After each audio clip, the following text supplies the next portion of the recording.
An boral san kha keima wanga ni keima wanga thi an ni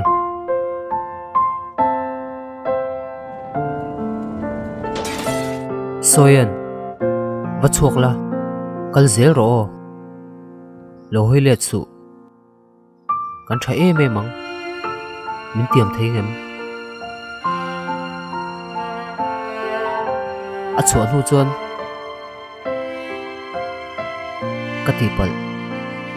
katipal tak zet thui po kalma chuan thom dum lo tak hi ri zui nga la soin hoi let tu chu pa than thu khan ti top chata har sa ti hle ni a bo pel le trep ti a chuan min tiam thei ngam ti chu akal sham ta zoka ba nei thak tak main motor pakhati lo lang hal thoya a taksa thi sen kai le a thil ken chuan tranpui momozia a tilang tok veo ome wan jei pon chan chin chu lo hrewata a thong hle ni wan su kin nge thilom zia ron zo chuan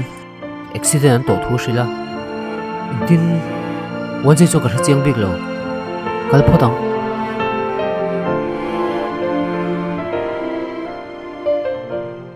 damlo an enkol lai ti hriat tak hian thil ei pain tv lo ena a tlei hle ti hriat chu vele kongka lam chu riburin wan su ka lo ni room a thilom dan enkol ma sak phot nu chuan a pan phei tang hala mi damlo enkol lai hetia ti tamei chu a chan tha tok tak om ngei tur ani ma se mi dang ron lu ta ka chuan a ron dang hal wata wan jei ron then tak hlewa chuan a ron pot son theya ma se to pala tum tak lo wa chuan wan su ru dam lo tak chu chuak ngal bok engei nom zia danang takin ti ve tamei chu aron ti chuan ngoi ro ke chu min ti ve su in ti pachangla a top nang kan pa mu le ngai kha iktinge ka theyang khamini khan kan chung ko hen chiat na chum jing kan su ni bera a hroi tu la chu ke kan si chu ta ka hriat na hlo wangin natna le shom na zong zong chu ka u naute tora tang kan hu chia bok aru ma tanga chuak che tia chuan exari la don mi chang lovina kalpela 우리가 kan zema san khawm ve sin soin chu hriat thiam thu hrilin a chuak tang hala wan ji chon engkim kha mai bur bun vek man le ka hlawang ngei ni rin lo tak mai so ju ron tho chuak ve nge ron ti chu mulero ma se mu ta bik lo a phei chu zo hi ne mule thut ru ma chon lut phein kom o light off suang che zo hi chon jangmi mulai chu puani na khu tha ma se lo tho chuakin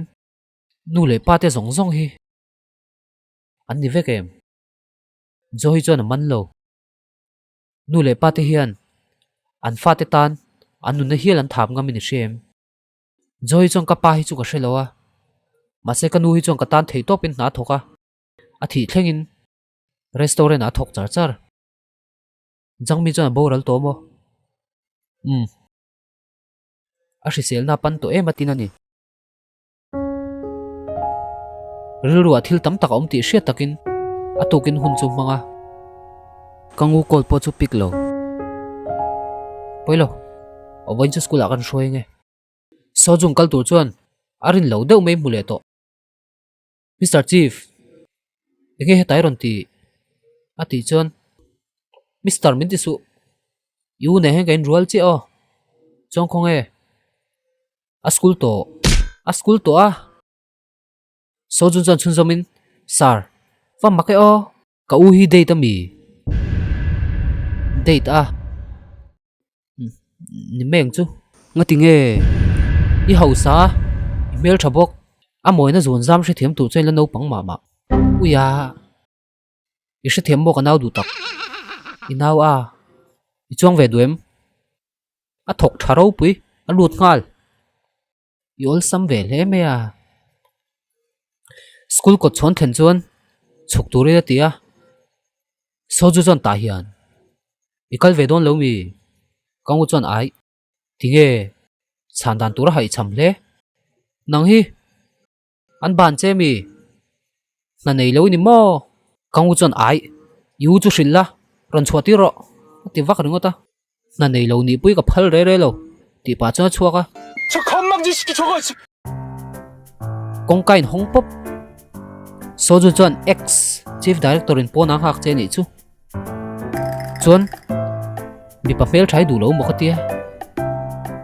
tak taka ang ha ron che nia sojun koi nom hal bok sun ka che tre palom le yom zia a boi te polo thling to ti hria taka thom lo rik ta ka chuan a hoi phe hala engei ron ti helai vela heng kar ding an tia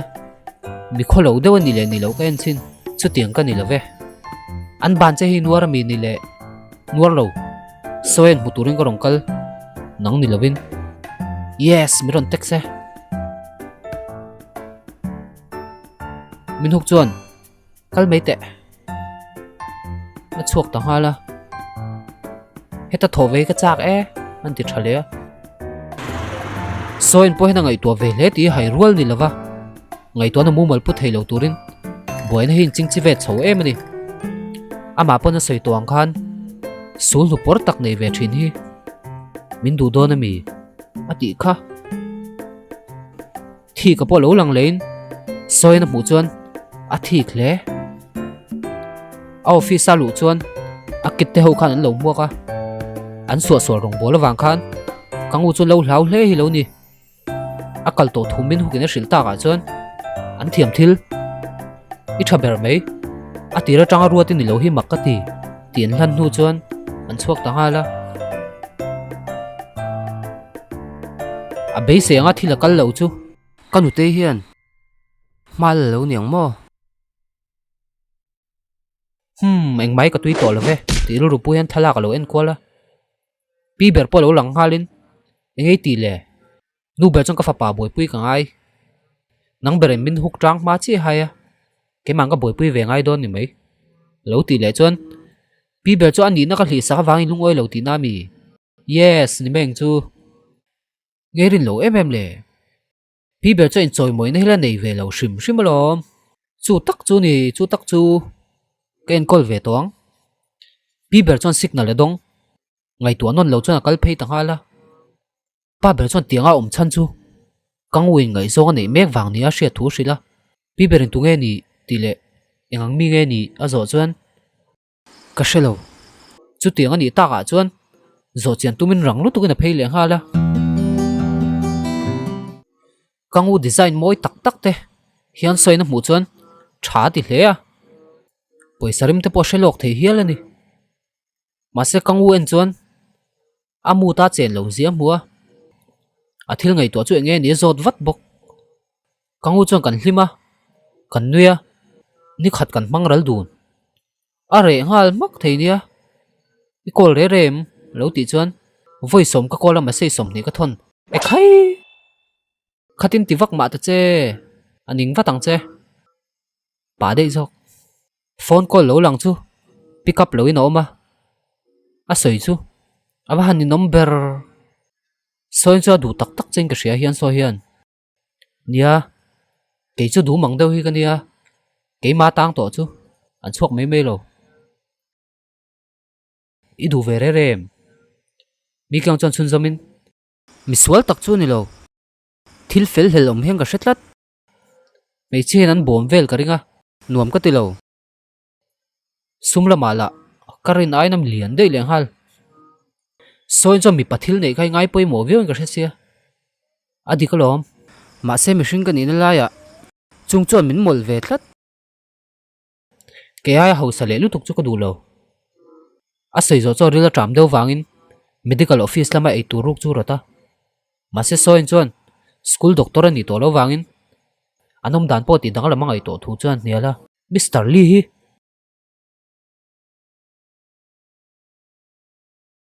da treu mala local to chong lo minuk chan ti mo engting ei ru put mang shil turin hoi sen nai nei jok le lungai su hetiang lampang soimi ni lo ama ka mu hian al ruput mang ka hre thiam vek in rin tok na wange i poisa lem lo min huk chang ka ngongol wang ania nge mi kyang chong ka rin nang che kang hui mi sang po ni lawa al ru nom lo tu te hre thiam vela ka ti min huk cham pan nain kei chu ka pam ham a chang cho mi dang te nun kal tuang deuh mu hi ka thei lo a ti nu chuan a kal liam tang hala mi kyang cho thu soi dan le mel zong zong kha ka va du ro e ko la dong le to hian so bok lo nia a ku ta hen phone hin char mi le a pick up sak chu phuna sami hian so cho pick up porin lo thu shilin a se pa nga yanga kol ver ngot ani thu chu shila chuan lama thilei pui tu cha som ve bok ma se mi kyang cha pe lem lo a thian ron ni tu thu shil hu chuan kol chu da poisa du lova ei tur po du chuang lo henu nge om je kyu tu soyen chon kangu ma sei su lo chera kol be ka tum chi atia chuan soyen chu wa to le ta tho hi nia dan rual lo ni a suit a su da thlorin ama mo ta kan hi wangin ei puya soma soyen po soi dik ti shein ei chawati tur thu shil pa chuan alak saka hei kan thalak chu ni tamom psychiatrist pan lom pui thu lo shil kangu chon chun zomin i thorim na zar leo leo ni ka hlauna te ma chona ne thei turin min puya tua chon soyen ka nei le thei ta psychiatrist ni chuan i lo kal le ngai to lo anga lo ti chuan kangu chon zona pakhat alo le nei hi nia enge me cheni pui dan hi in ngai zon lampang hi chu ka huam ve lova ma se heng har sana te hen trobul pakhat zel an nei mo enge boin chu